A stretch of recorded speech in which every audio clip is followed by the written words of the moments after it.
Hey everybody, Billy here, and I am broadcasting live from the Pertinier Studios with my beautiful daughter, Kate. Can you say hello, Kate? Oh, she's stacking color rings, playing with her poppy. So I just wanted to cut in a quick intro here. Danny Boy and I, last week before Thanksgiving, got together and did a quick podcast to break down his opening day buck and hear the story about that. Great story by Danny, and very happy for him. Shot the best buck of his life to this point, and very happy for that young fella. So, congrats to Danny, and we are going to break down my opening day and the two does that I shot, and the story behind that. And it's been a busy first 7 days, a little over 7 days of deer season. So we've a ton of deer shot in our group. A lot of does. Brian and Dallas shot does. I've shot does, three does.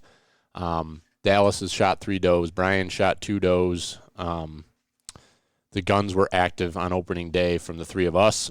Big Jim has got 1 doe down.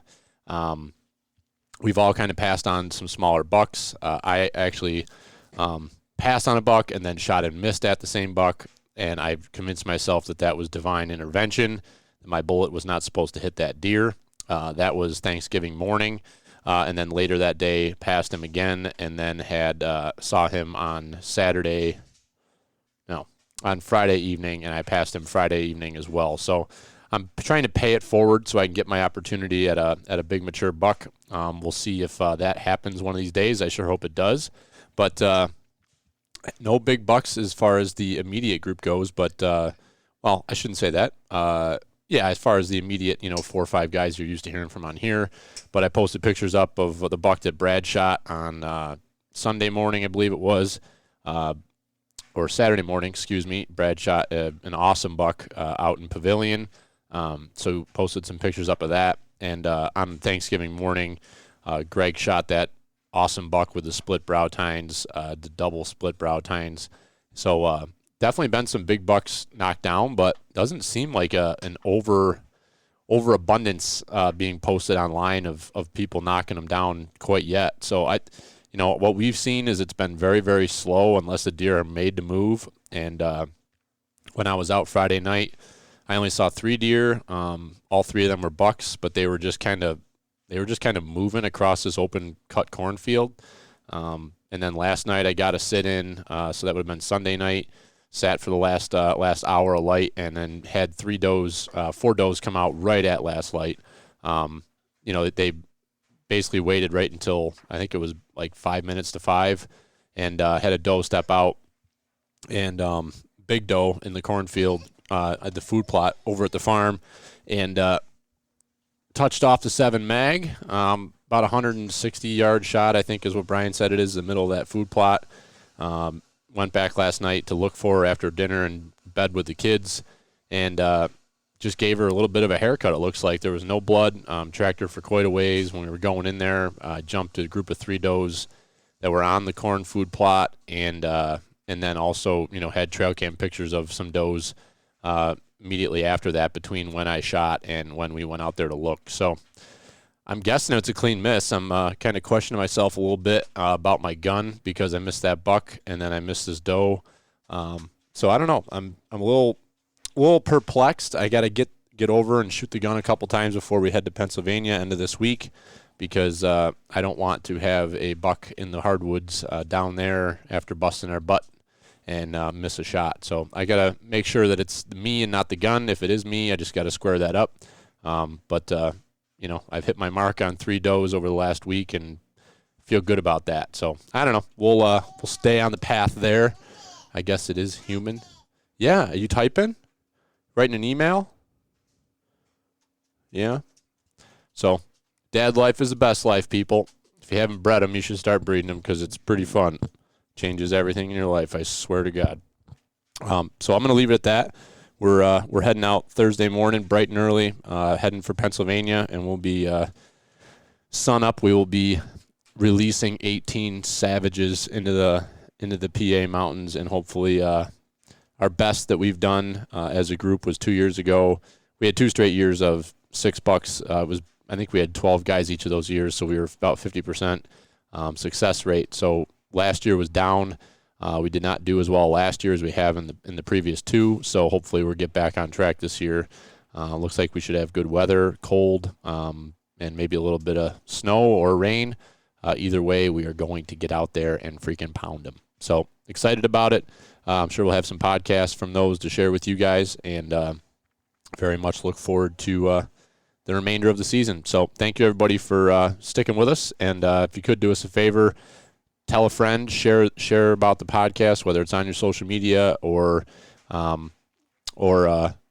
just tell somebody when you're talking, hey, have you heard those guys at Pert Near Outdoors? Bunch of jackasses. If you want to do that, that'd be much appreciated. We're having a lot of fun with the podcast. Bullhorn has been Bullhorn FM, the app that we're using to go live when we do our live shows, has been an outstanding partner, and they're helping support us a little bit here financially, which is a huge help. And they're an upstart company, which is pretty cool to be part of that. So, yeah, that's my mouse. So once you type that email, you can hit send, and it'll send the email. So that's a big piece for us. So if you could check out Bullhorn, that'd be awesome. And it has been very difficult to keep everybody's schedules in line throughout this deer season. There's a million things going on, especially when you start shooting deer. There's deer to cut up, and that eats up a lot of your free time in the evening. So hopefully, not hopefully, when we get to the end of this deer season, we will get back on track with our scheduled shows. A couple times a month, we'll do live shows, at least 2 or 3 shows, and try to help Bullhorn grow their business as well as help our podcast grow itself. So thank you, everybody. Have a great rest of your week and a great weekend coming up here, and we will talk to you next week. Keep fading them. Basement. My desk until Walmart delivered my new desk. Right. I tell you what, it's great down here in the summer, but it is colder than a witch's tit in the winter down here.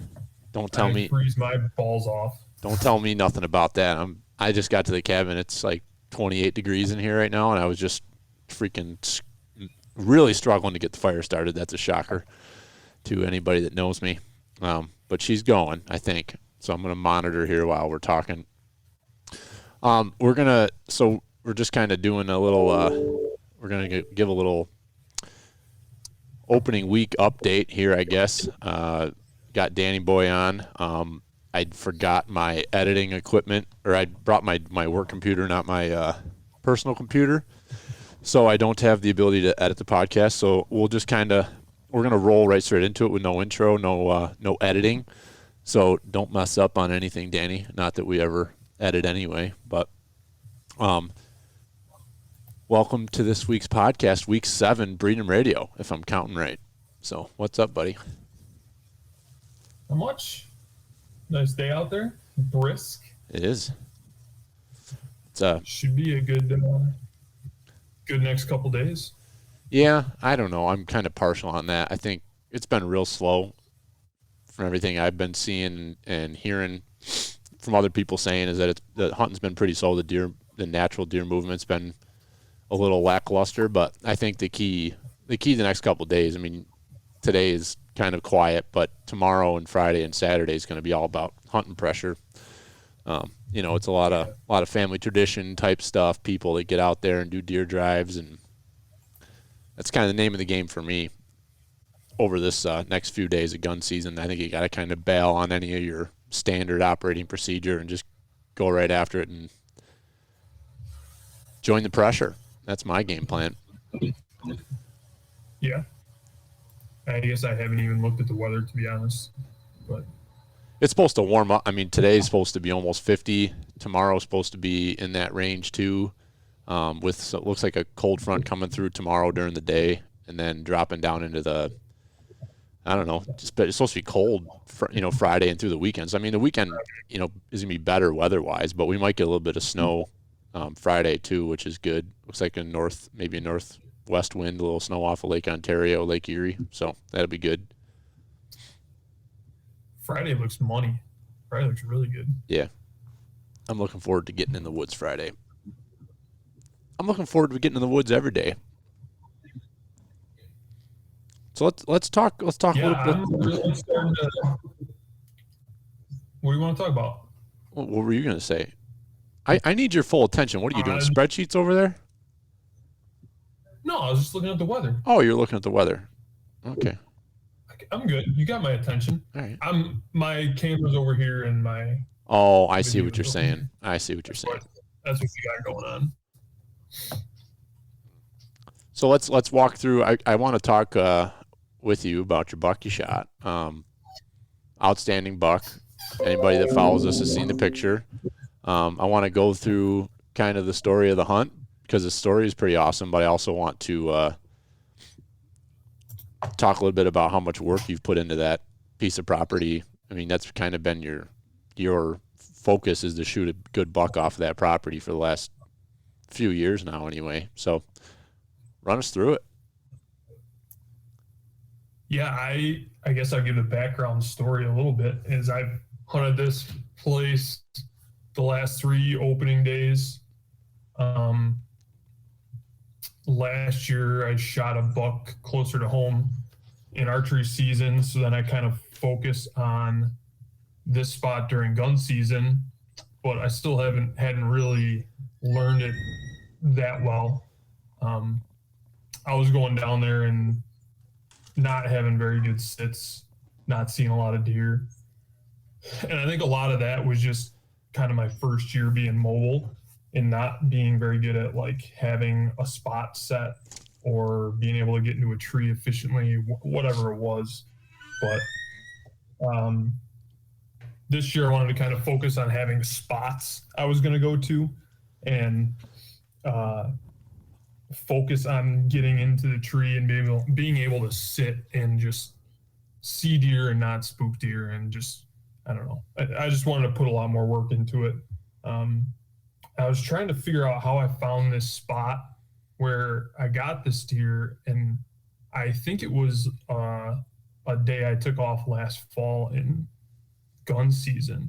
I went down there and it was super shitty out, and I think it started snowing. Super loud day in the woods. I just decided to like put a bunch of miles on my boots and just check out the whole place, see if I could peek over some ridges and find some deer.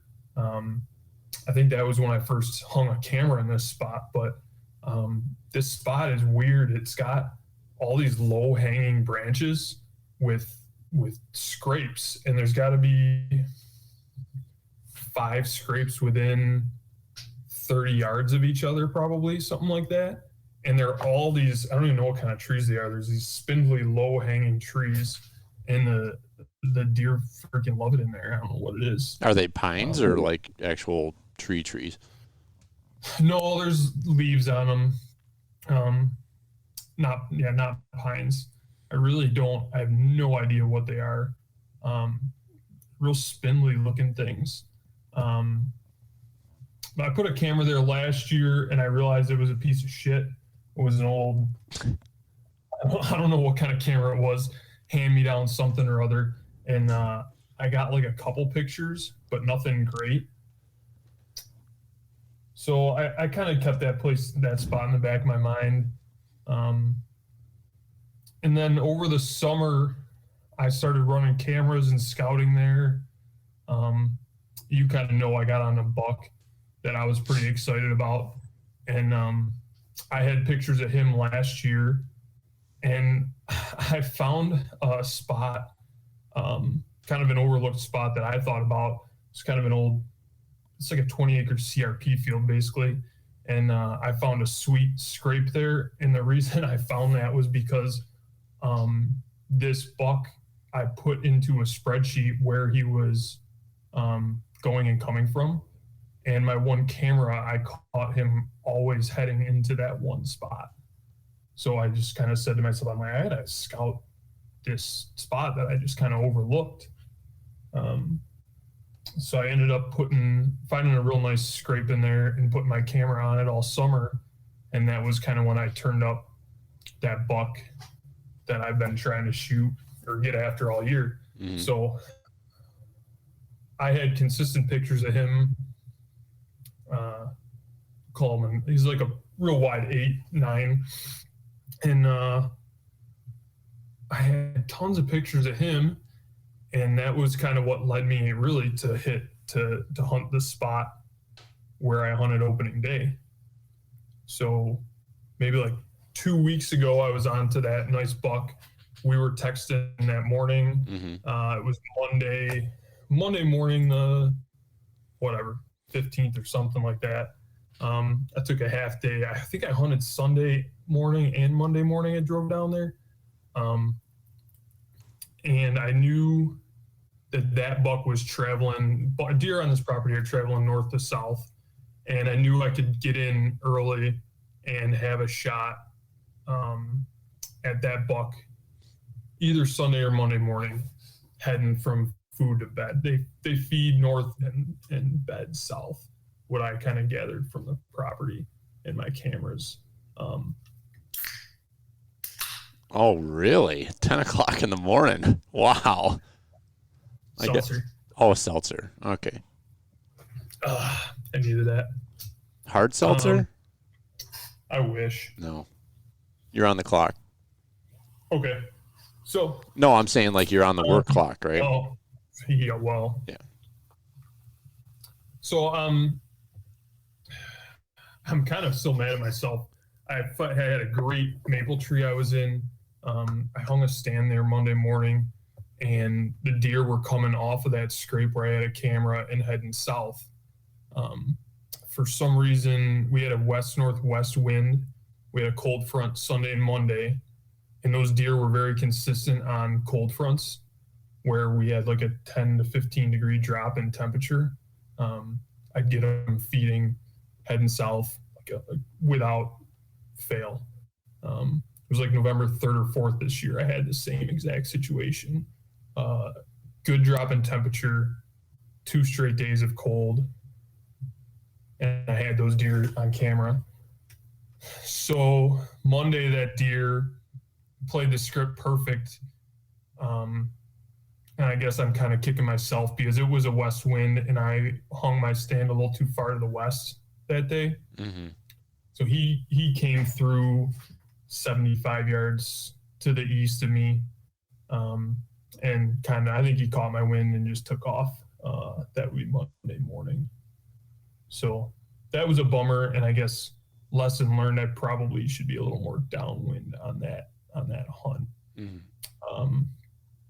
Which is whatever. So we're texting, and I'm like, what am I going to do opening day? We literally had the same weather setup. It warmed up during the week, and the temps dropped down Friday, Saturday, I think, opening weekend. Yeah, Thursday night, Friday, and then Saturday. Yep. So I had basically the same setup. So I was pretty confident. But we had a south wind opening day, and I really only had one spot I could hunt opening day with that south wind, because the spot I hunted Monday, a south wind was going to blow right into their path heading south to bed. And I knew the spot I was going to be closer to their beds, and I would be able to catch that buck hopefully a little later in the afternoon, or a little later in the morning, I should say.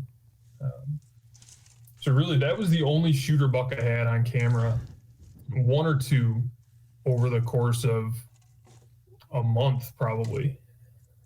So after that one buck is what is going through my mind. So I had real good access. I'm basically walking straight south down a path to where I hung back to this spot. I've sat there like 5 years where I shot this buck, or 5 days this year. And over the course of those days, I kind of fine-tuned where I was actually gonna sit. I put a blind up. I sat there one day, and that didn't really go as planned. There just wasn't a lot of good trees for me to hang in there. So I ended up finding this one cherry with a huge vine around it and a couple like small trees behind it. So I'm only up 2 sticks in this spot. I'm probably have my feet at like 10 feet at the most. maybe even less than that. I'm not that high, but I'm behind a pretty big tree, I would say. Um, so I felt good about that. I have deer movement to my west, so my wind is really good. They're coming off of a ridge from heading north to south. Um, and I'm going to shoot them at 20 yards, probably, is where those scrapes are that I mentioned earlier. So um, I'm feeling actually pretty good with that south wind because the deer are going to stay to my west, and my wind will blow hopefully north uh, and not really interfere with them. So fast forward to that morning, I'm walking in, and I told you I think I blew 20 deer out getting to my stand opening morning. Mm-hmm. I've got a trail to walk down, and there's just deer everywhere. I'm like, man, I was being quiet. They were just I don't know. I don't know if there was a lot of deer in there that day or what, but yeah. So I was not confident about that. Um, I get to my spot. I get hung. I got hung a little bit late. I'm in a saddle, and pretty quickly, I think a buck came right off the ridge, ran the playbook like I thought, just uh, was a little out of reach. He came through pretty quick, and he came to like 35, but he was in some brush and never really slowed down. I thought I might get a shot at him at like 35 or 40, but I didn't. I didn't ever get a shot on him. He kind of headed out and over a ridge where I couldn't see him anymore. I kind of grunted at him once he headed off, but nothing happened. Maybe 10 minutes later, he comes back, and I get a good look at him, and he's good. He's a nice buck that I was definitely going to shoot. I thought he was an 8, similar to what I shot. He could have been the same buck, but I don't think he was. I didn't see the little stickers on the end, like the buck I shot had. So he comes around my south, and I think he's trying to get around me to get my wind when I grunted. That's what I thought, anyways. So I really couldn't get a shot at him. He just kept skirting me. So I'm getting kind of mad. I had seeing deer, and this guy's coming just perfectly out of range. Like he knew, like he's playing me. And then I had a group of does come in and play the shit out of me because they came down the ridge just like I wanted to, but turned and went directly downwind of me. I don't know what made them do that, but I haven't seen deer do that in that spot. Well, all at once, I didn't realize it. I'm paying attention to those does behind me. That buck that I was after, I'm pretty sure, came in with a doe in front of me. So I don't have all this exactly in memory, but the does spooked kind of all at the same time, and they ended up spooking that buck and the doe in front of me. So now I've got probably seen 10 deer, and they've all just gotten out of there. I'm getting a little frustrated. And right after that happened, that same buck that circled around me came right up behind me, and I knew it was him because I had grunted at him a few times. I'm like, he's coming to check me out. Well, he came to like 20. By the time I heard him, I couldn't get turned around or anything. I knew he would see me. So he spooks, but stays right there. He starts coming back. He just kind of trotted off to like 80 yards and then kind of starts feeding back to me. Well, I'm just like, can we just clarify something? You've never been winded before, right? Correct. So he may not have been winding you. I don't think he was winding me. I think there was something in the air. Yeah, there was love in the air. That's what he smelled. All those girls. Yeah. He was confused because he thought he smelled something, but he realized he couldn't smell that. I think that's what was going on. So proceed. Yeah. He starts coming in now, and gets to about 50. I need him to get to like 35 for me to get a shot. And kind of same freaking thing. I was so pissed. He just kind of turned and goes back out to like 60, 70, and just kind of goes off and out of my life forever. So this is like 8 o'clock now. I've seen 15 deer maybe. And no, I don't. I'm just like fucking frustrated. Like, I'm not gonna see another deer the rest of the day, and like that's gonna be my day. I know I got a wedding in the afternoon, so I know I gotta leave to help get the baby together and help Lauren out at home. So it's like, oh, this is gonna be a frustrating day. And the next thing I know, I'm behind a tree in my saddle, and I look around the tree to my right, and there's a doe walking directly at me, like just on a beeline.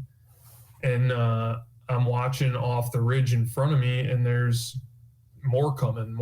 So there was probably 4 doe. And then I see this buck come behind him. And I don't remember ever getting a real good look at it, but I remember seeing tines. So I'm like, shit, this doe's now at 20 yards, head right at me.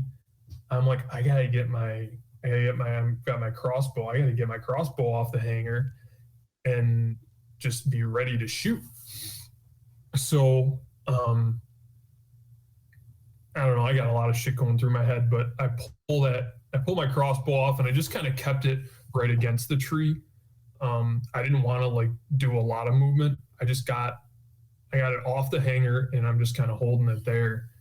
And so at this point, I have that doe directly under my tree at 2 yards. I have my Kafaru backpack on the ground because I got this from remember that Tim Cook says that his name, the tethered guy. He said when he packs in a lot of clothes on a cold day, he'll take a big bag and just take a small bag up the tree with him. And I did that because I knew I wasn't going to have a lot of room up in my tree to be able to move around and shoot my crossbow. So I knew I was going to take that risk, and I did it. And that buck comes into those scrapes that I mentioned at the beginning of this story, and he opens up a scrape right in front of me at 20 yards. I'm just like, it was unbelievable. And just my mind is blown. I don't really recognize this deer from anything. I think he's a 10. And so now I'm like, I have these deer all around me. I've got some shit between me and the deer where I don't think I can get a shot, but I'm like, I have to get a shot before these does spook, because they're under me. It's a matter of time before they see me. I'm not even looking at them anymore because I just know they're going to see me. I'm kind of putting them out of my mind right now because I'm like, I have 30 seconds probably here where I can pull my crossbow up and try and get a shot on this deer, and they're gonna be out of my life. So I pull the crossbow up, and right as I realize that I kind of have a shot at him, I pull my crossbow up, and those does spook. At the same time, he turns his head and kind of does that sneak look, and he was broadside, kind of quartered away. Now he's looking like directly at my tree, at those does, kind of with his head down, like what the hell's going on? So I'm like, oh, what the hell's gonna happen now? He, in a matter of like a second, turns and just starts walking from my right to my left, quartered to me, to like the best opening I have in front of me to shoot. Probably the best spot he could have picked to shoot. It's kind of up a little bit. So I was so low, I was shooting pretty flat to him. I wasn't angled down too much. And man, I just put my scope in that opening, and waited for him to come into my crosshairs. And once I got that front leg on him, I just pulled the trigger. And oh man, if you know me, I am fucking shaking mess. Yeah. Shaking like a mess. I don't know. I get buck fever so bad. So I'm freaking out right after the shot. And that's pretty intense. I mean, you've had that many deer around you. You've been basically covered up in them the whole morning. So yeah, I think I would freaking lose it as soon as that shot went off. I would freaking break it. Yeah. And I think he I didn't get a good look at him really. I just knew it was one of those deer. I think he's a shooter, and I'm not gonna really look at him too much more. I'm just gonna try and figure out how to get a shot. Mm-hmm. And I always hate when people in videos they take a shot with their bow or something, and you see them and they're like, "Oh yeah, smoked him, baby, yeah." And the deer's running away. They have the arrows hanging out of them. Yeah, right. Yeah, they just have no idea. And I'm just laughing at myself because, so that deer continued on its path after I shot him. He takes off running. So he gets behind this big cherry that I'm on. So there's a second there where I can't see him. He gets to the other side of the tree, and I'm just watching him, and there's just fucking blood pouring everywhere. It was unbelievable. So I'm just to myself, I'm shaking. I'm like, I fucking smoked him. I fucking smoked him. I smoked him. I smoked the giant. I fucking smoked him. And I mean, he went 50 yards and started wobbling. I saw all the blood, and I knew it was over. I knew it was a good shot because of all the blood. Then he started wobbling when he got to about 50, and I'm like, all right, this is over. He's not going very much farther than right there. And from where he started wobbling, he might have gone 5 more yards. It was over in 10 seconds probably. Whew. So yeah, that was fun. Yeah. So then you proceeded you gave him a little bit, right? And then you went back in and realized how big he was and tried to drag him, and then realized that was going to be zero fun. So you quartered him up, right? Yeah. Yeah. I'm looking back on it. I think I would have done it a little differently because I knew he was dead, but I took an hour and just went back to the truck, unloaded all my clothes, and kind of lightened up a little bit because I knew I was going to have a bad drag ahead of me. Got some pictures, whatever. Started trying to drag him. I got about 40 yards, and I was like, how the hell do those Sheerans do this shit? Yeah, right. I was like, by myself, I'm not getting this thing back to the truck. No freaking chance in hell. And I had a pretty nice trail to drag it on too, and was not happening. No.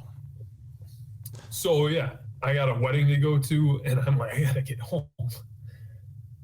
So I don't know. It was a lot of rigmarole, but put him in the and I was thinking about this morning, I got to get one of those leg saws, just those little rope saws. Those, I mean, that would have saved me probably 20 pounds. Now you can pop those joints. That's what I did on Saturday with mine. You can pop those joints without, you don't need to saw it. It's kind of a pain in the ass, but you can get them off. Yeah.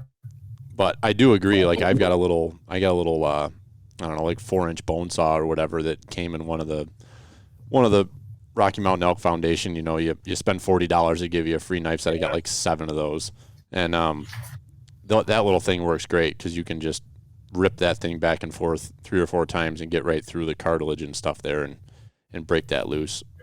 But I agree. I mean, you can save some weight with the bone for sure. And I don't know. I mean, you could. So I just got done cutting up my deer this morning, and my 2, and you know, it's like I'm so torn. It's like it was really nice to, like you said, like when you quarter them, you do have a little bit more waste. You know, you just get some of that, which in a way I like because the meat's very protected and it all the blood drains. Like there's a lot of benefits, I think, to quartering them. But then on the flip side, it's like, damn, I carried all that bone out. Like I get done getting the meat off, and then I actually feel the weight of the garbage bag with the legs and the trimmings in there, and it's like, well, Heavy. I could have gotten, if I would have spent another hour and a half in the woods, I probably could have gotten everything deboned and stuff like that. But I don't know, the meat is awesome when you leave it on the bone and you hang it for a few days and let it drain and get the air to it. Like that meat's beautiful when you trim it up. It really is. Yeah, I love those. The one thing that I was mad about was it kind of ruins your oh, what the hell are they? The shanks. Because they dry out so much, or I just burgered my shanks because I didn't want to spend the time trying to. They were a little dirty. I didn't really want to spend the time just cleaning those up and doing all that. I think I would have lost more meat than it wouldn't have been worth it to me. I don't think. Right. Just getting those shanks cleaned off. So that was a little bit of a bummer. Was not having, I think I would have had more cuts, more and better cuts of meat if I would have been able to drag him, but it is what it is. Right. Yeah. I mean, you obviously didn't get a chance to weigh that deer, but I mean, he looked like a pretty good sized body deer. I mean, he was 3 or 4 year old anyway, I would think, right? I mean, good size rack on him. What you said, you taped him out. He was like 125 ish, right? Yeah. Or 129. 129. Yeah, that's right. Yeah. That's the first time I ever scored a deer. So I think that's going to be plus or minus a couple inches. I think it's really close to what he's going to be. Yeah. Or to what he is. I'm guessing that was a 160-pound deer anyway. Yeah, I think he was heavy. Yeah. I think he was real heavy. So, yeah, I'm running. I think I told you I've got 1, 2, 3, 4, 5. Got at least 6 cameras on this property and 0 pictures of that deer. That's wild. Yeah. Maybe one. I might have gotten one opening morning. Like 7 a.m. Saturday morning. Do you think that?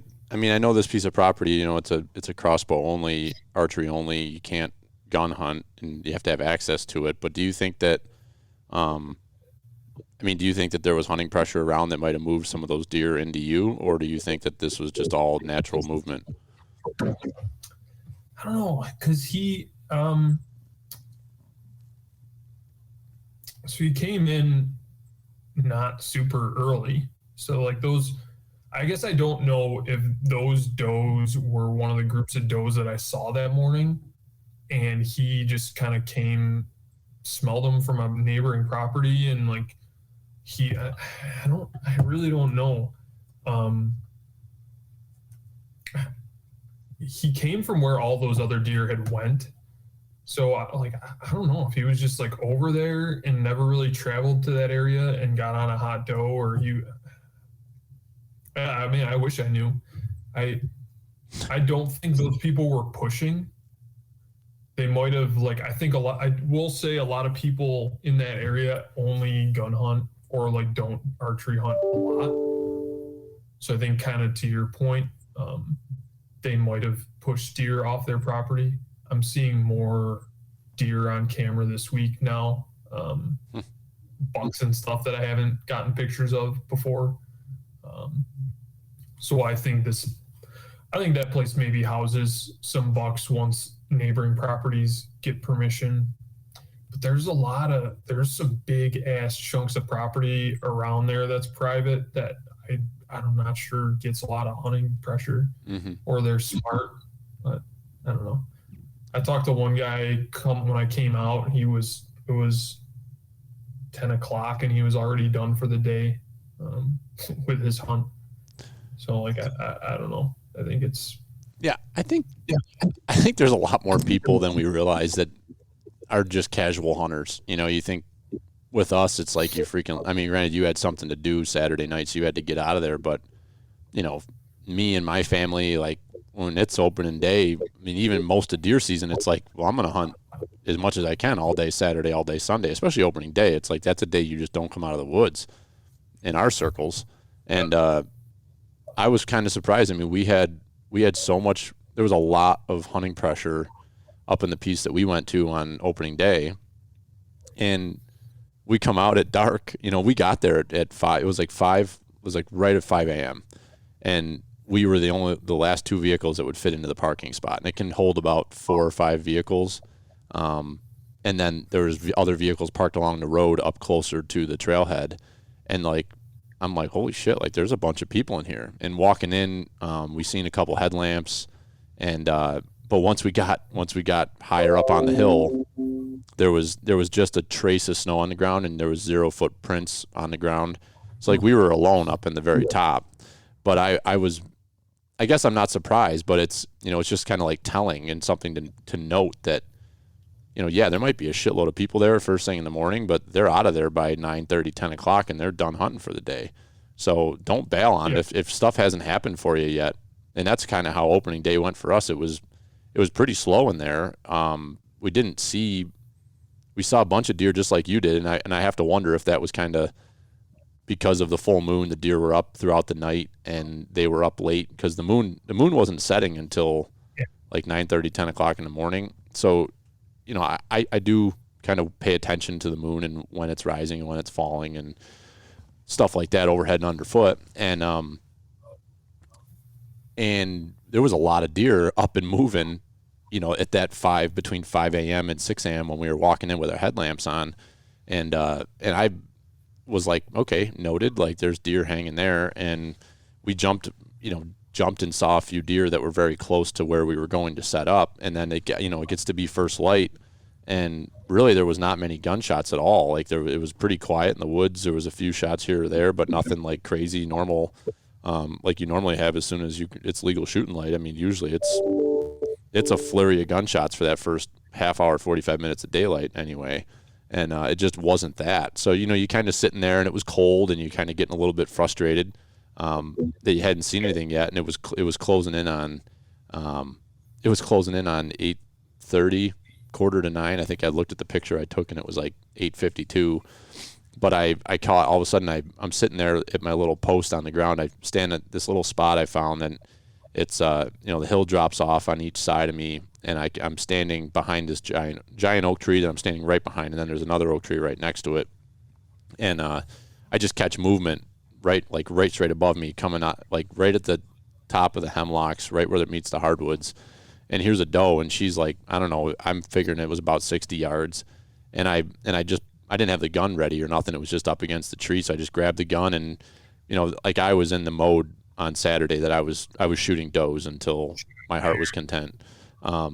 So I mean, I seen that, I was like, oh, decent doe, and like pulled the gun up, and I rushed the first shot, completely missed her, and I'm like, shit, and I go to re-rack around, and my bolt jams, and she starts running at me, and she stops at about 40 yards, standing like basically straight on, but like quarter and two, but all I could really see was like her shoulders forward. And I mean, I got my scope on 9 power, and I just pull my gun up, and I'm like right on the meat of her neck, and I'm like, it didn't even like cross my mind, just pulled the trigger, and she just dumped. And then right as soon as that happened, she drops, I rack another round, and I hear deer snorting to my right.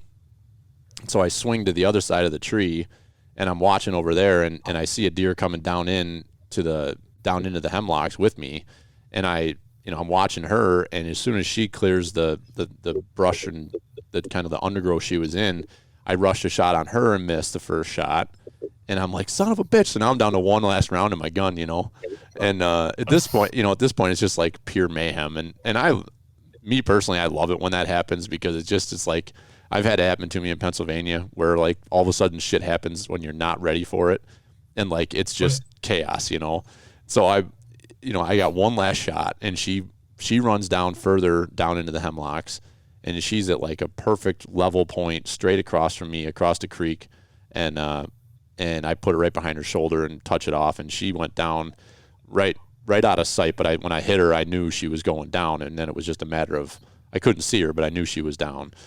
So I'm like, whew. So I'm like, at this point, it's funny. Like, I was warm, I was comfortable, but then as soon as that all started happening, my hands went freaking numb, and I'm trying to, like we wear those fingerless gloves, and Yeah. and I had my mitten on my left hand, and my shooting hand I had the fingerless gloves.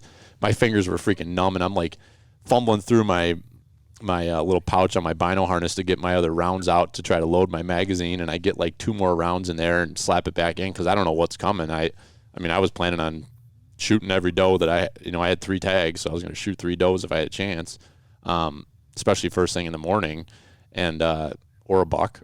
And so I'm waiting, and then there's another deer with them, and it was a fawn. This is the part that I didn't tell you yet. So I'm watching this fawn, and I'm, it's like standing there, and it's all alone right in the hemlocks, and it looks big, like this is how people shoot fawns, because if it's by itself, it's real dark and it was fluffy, and like, man, that's a big doe. But then like your instincts of what you've seen before, like, okay, that deer's lingering around, that needs to tell you that, you just killed its mother and it doesn't know what to do. So it's standing there, hovering around trying to figure out what's going on. And I'm looking at it through the scope, and its ears are huge, so like that's another telltale sign it's a small deer. Its face is short. So I'm like, all right. So I put my gun back down. I'm just chilling out, relaxing. Probably like a half hour later, I got a spike that cruises above me, and in the first doe I shot, when I went and quartered her up, like she was stank. Like her hocks were, I mean, they were estrus. Like she smelled. So there was a spike that came across, following right on her tracks, and then he ended up hitting, I think he hit my wind. I have been winded before, and I'll probably continue to be. So you're blessed in that you haven't dealt with those challenges yet. I didn't know that happened to everybody. Yeah, only certain people. So I let, he spooks and he runs away. Obviously, I had no point in shooting him.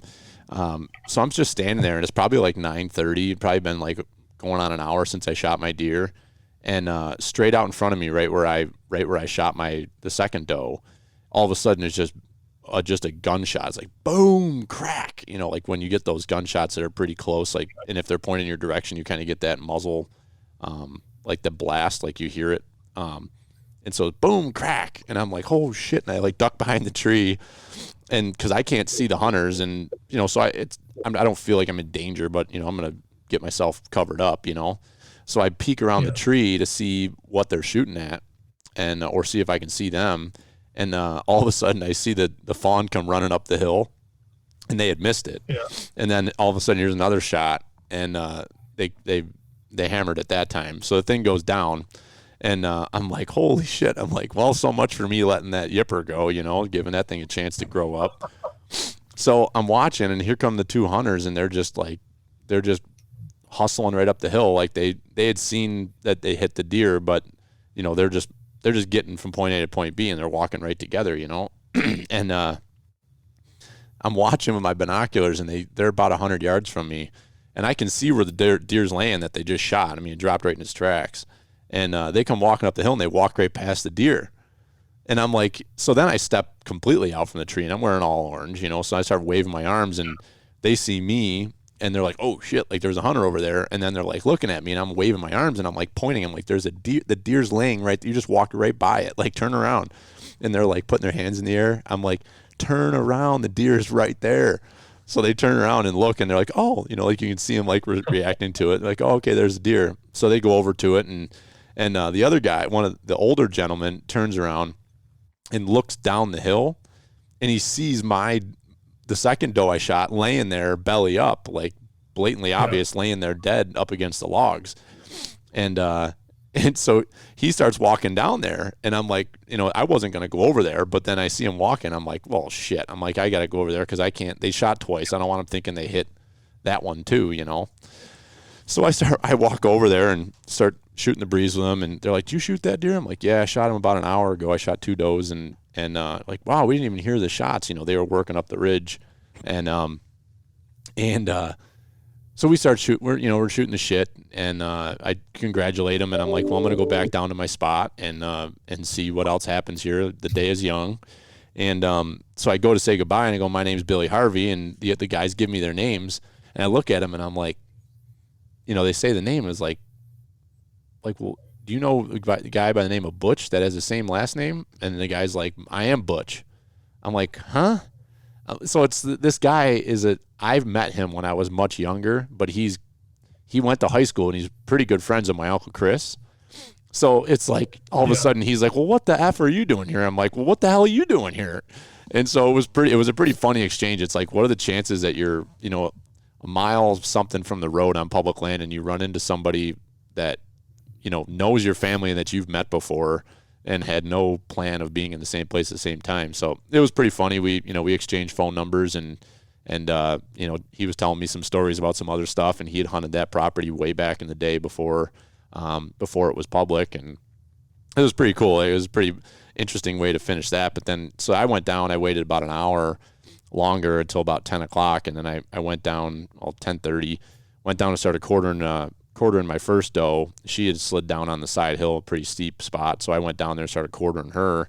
And Jonesy came up, met me. We finished up quartering and packed her up to the flat area of the hill, and then went over to where the other doe was. And so at this point, it's about noon, and Jeff goes over. We're walking over together, but he kind of wanted to peek over this little rise. It's actually exactly the same spot where my buck dropped last year when I shot him with a gun. And so Jeff goes and he peeks over the rise, and I had gone down to my deer, and I turned around and just to look up to see where he was, why he wasn't coming. And he's putting the bag of meat down that's in his hand slowly, and he's bringing his gun up off his shoulder. And I'm like, what the hell's there, deer over there? I'm like, we're just clod hopping around. But it's the way that, how it is. You get up in these areas, it's there could be deer right on the other side of that knob, and if they don't hear you, they have no idea if the wind's right and everything. So he ends up, getting braced up against a tree, and I think there was 6 does, he said. And but one of them was locked on him. She had seen him move, and it was 60 yards, and she was head on. And he kind of regrets the way he took the shot. He aimed more. He said when he shot, he was aiming more towards the one side of her, her right side, which would have been the left as he was looking at her. And so he was shooting a muzzleloader, and he shot. And I was ready, waiting for him to shoot. I froze, and then once he shot, I knowing he had a muzzleloader, I ran up the hill, and I got 20 yards from him. It was probably 60 yards between us. I got 20 yards from him, and I looked towards where he was shooting, and I could see the group of deer running off, and it was pretty obvious that the one deer was laboring, or carrying its leg.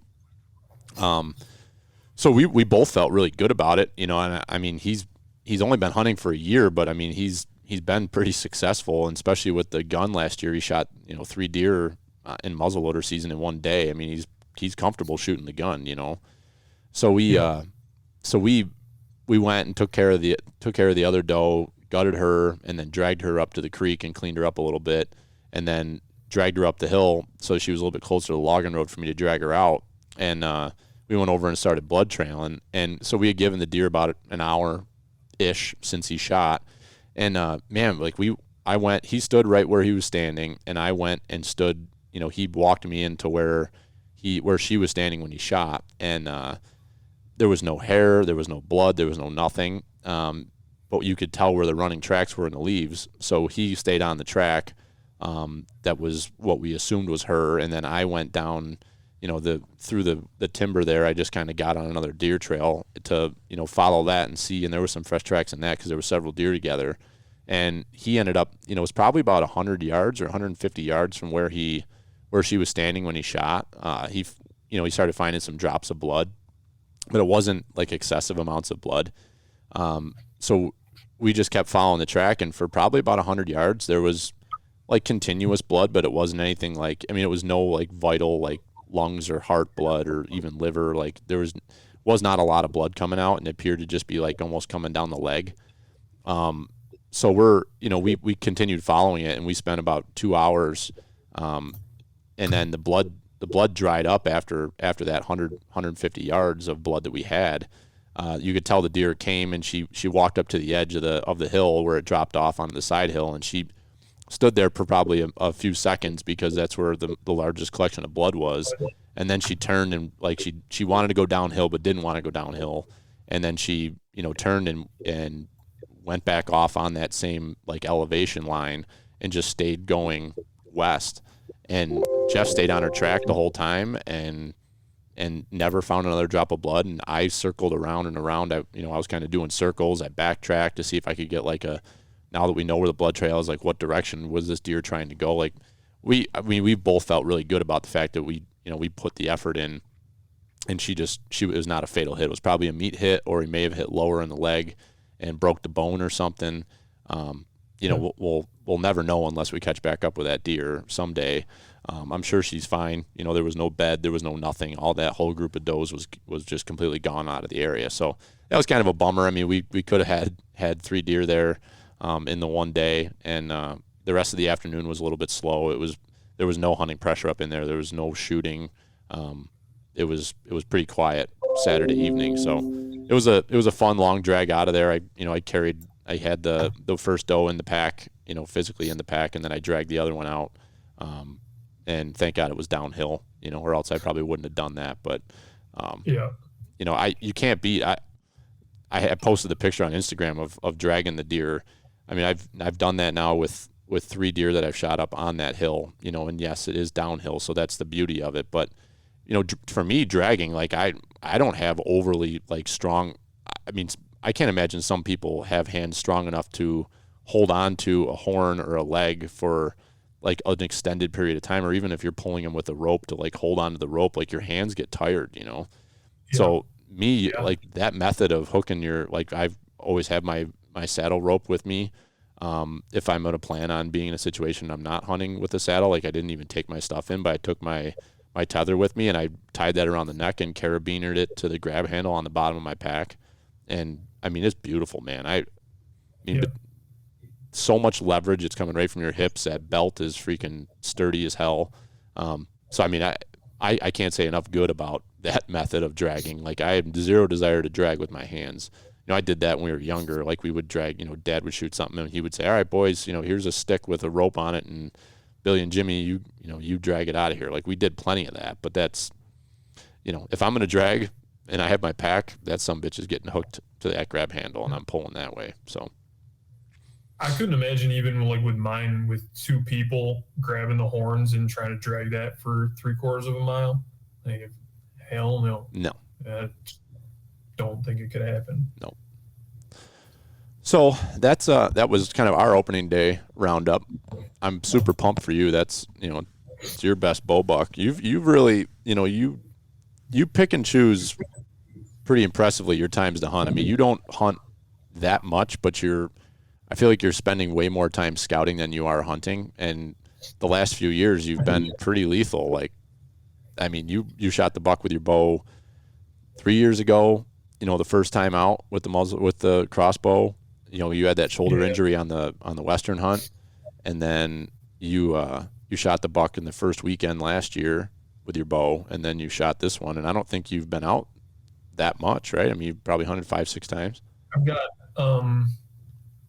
I have the luxury of kind of being able to pick and choose my time off at work, which is nice. Like when I have like 3 days I can't work during the week, so or during the month I have 3 days that I really can't like take off, but other than that I can kind of do whatever I want. So it kind of worked out this year well with having the baby. That morning hunts worked out nicely. Mm-hmm. And I almost kicked myself a little bit because I hunted the first week. I hunted twice in the first like week, and that's not like my normal style. But both hunts I think were where I shot this deer, so that helped a lot. I think I had 8 or 9 half-day sits down there on that property. So it was working out real nice that I could just kind of watch the weather for cold fronts, and when I was able to get off and didn't have too much going on at home, I would just go down there and do morning hunts. And man, if I can keep doing that, it's going to work out nice because, like I said, I can kind of pick and choose the cold days when cold fronts hit. And I think hopefully I'll keep having some good luck if I can keep hunting down there where I am. But I think there's a lot to be said for putting the time in on these pieces of public. If you can spend the time in the off season, I mean, this spot that I'm hunting, I mean, it's just been money for me. Like I go in there and I have an aggressive mindset where it's like, I'm going to my spot and I'm going to kill deer. And it's funny because when I hunt here at camp or if I hunt at the farm, I'm like way more conservative because it's like a long game, like you have your captive group of deer that live on your property. You don't want to disturb them too much, so you're just kind of like pecking on the edges. But man, I go to these places like this spot that I love, and it's like I'm going in there and I'm killing deer. And I feel like that's kind of the way you're becoming with this spot, where it's like you go down there and you hike a lot in the off season. You've been doing some volunteer work, and like you're spending time in there, and you're collecting all this information. Then when it's time to go in there, it's like, yeah, I'm going in to kill. And you may not kill every time, especially with a bow. That's a totally different game. But yeah, I mean, you put yourself in that situation with all the out of season effort you're putting in. I'm like real of all the things I've taken in. Like I mean, I listen to podcasts every week and just try and learn as much as I can. The one thing from like this property is like everybody's big on mock scrapes, which are cool and all, but like the places I have my cameras and the places I'm hunting are like natural scrapes that are there year after year that the deer love to go to. And like I think that's why, I mean, that's probably why I killed the buck Saturday, was because it was coming to that natural scrape. The deer love that. It's a little bit of a hub. If you can find those spots, like that's golden. Yep. I've got one camera out like way on the back of this property where I don't even really want to hunt because I don't have cell phone service, but I found a scrape in October, and I'm just leaving my camera there all year to see what comes there late season. I'm kind of have some high hopes for that camera once I pull it maybe in January or February. Yeah, that'd be awesome to see what you got going on in there. So what are you hunting at all this weekend or Thanksgiving? You gonna get out much or no? We go to PA next week for 3 days. Mm-hmm. I'm gonna try and keep my wife happy and keep the family life going well for the next couple weeks, and then I think I'm gonna take everything off till muzzleloader after that. And just wait till muzzleloader. Yeah. Yeah, because you got your muzzleloader tags. So you think you're gonna take some time off that week of between Christmas and New Year's? Yeah, definitely. Nice. I'm gonna have. We'll get to moving some deer around during those weeks, I think. Yeah, I'm patiently waiting to find out what counties are gonna opt out or opt in. I'm interested to see how that whole process works because the stuff was due, feedback was due I think the 14th, so that would have been the Sunday before opening day. The feedback was due, and I wonder, because it's already been adopted, I wonder if the only thing that you'll hear is the counties that opt out. I'm thinking that might be the way it goes. Dallas had heard rumor from a neighbor who's pretty involved in the Snowmobile Association locally that Wyoming County may be opting out. So I'll be interested in that.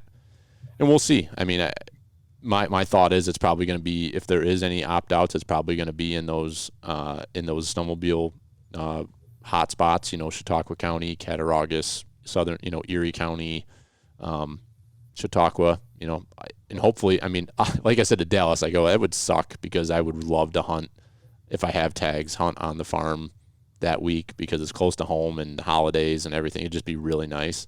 But if we can't, we can't. And I just hope that over here towards camp and all these areas that I love to run around over here, I hope that I can get on that ground. But we'll see what happens. But I'm pretty fired up for Pennsylvania next week, and it's kind of hard to believe. I was thinking about that when I was driving to camp this morning. We're basically a week away. Next Thursday is we're recording this Wednesday morning, so came so quick. I know. Are you? I think we're gonna try to get together. I got to send a message out to everybody. I think we're gonna try to get together either next Monday night or Tuesday night at Brian's house, just for a little powwow, to kind of put together, meals and who's going where. And you got the spreadsheet I sent out with all the. You did not. Okay, maybe I didn't. I'll share that with you. That's got all the sleeping arrangements. I'm excited to let you know that you have your own little bedroom, because nobody wanted to deal with your stink. So everybody's was very excited about my room choices. It's a nice studio, so if you need to bring your laptop and do some work, maybe you could do that. I don't get the same bedroom I had last year. a nice bedroom. We're in a new house. Oh, okay. Yeah, two completely different houses this year. Yeah. So yeah, more to come on that. I don't. Go ahead. You were gonna say something. You don't what? I gotta leave here in a minute, so I can. Oh, you got a meeting before my 11 o'clock. Yeah, that's a big one that I can't miss. All right. Well, we'll just wrap her right up. Have a great Thanksgiving, buddy. Go Bills. I hope the Bills get back on track tomorrow, and I'm gonna keep shooting deer for you. And then next week we're gonna get into the mountains and go on another Slick Willie's big adventure. What do you say? I'm ready for an adventure. Yep. As long as I didn't give myself another blood clot on Saturday. Yeah, exactly. Shoulders feeling a little weird. Oh boy. Have Lauren check your blood flow for you, if you know what I'm saying. Yeah, we're gonna have to work on that. Yeah. All right, I'm gonna get this fire stoked up a little more. You go do a meeting, and happy Thanksgiving, and thanks everybody for listening. Have a great holiday, and good luck this weekend. And keep fading up. Fade up.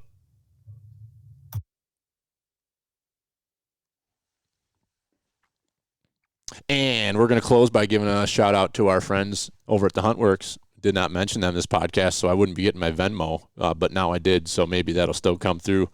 Little Thanksgiving gift. So I appreciate you Dunnigans over there. But they joined us over at camp last Friday night. We didn't talk about kind of opening day festivities here, but we had an awesome camp on Friday night. I think we had 15 or 16 guys at camp, and a lot of energy, a lot of fun, a lot of laughs. Some drinks were had. And it was cool to have Dan and Steve and Tim Dunnigan come over, and it was their first time being at our camp. They have a spot just over the other side of the hill from us too, so it was cool to connect and have some new guys in camp to kind of see a little bit of our family tradition, and good people. So if you're looking to if you need any tree stands, ground blinds, box blinds, anything to get you elevated or covered up, check those guys out at thehuntworks.com. They got some great product, and located right here in Rochester, New York. They've got a store over in East Rochester, so you can go pick your stuff up, or they'll ship, or maybe even deliver if you work that out with them. I've heard rumor that Dan loves to work and would be happy to do that for you. So thanks, everybody. Till next time, keep fading up.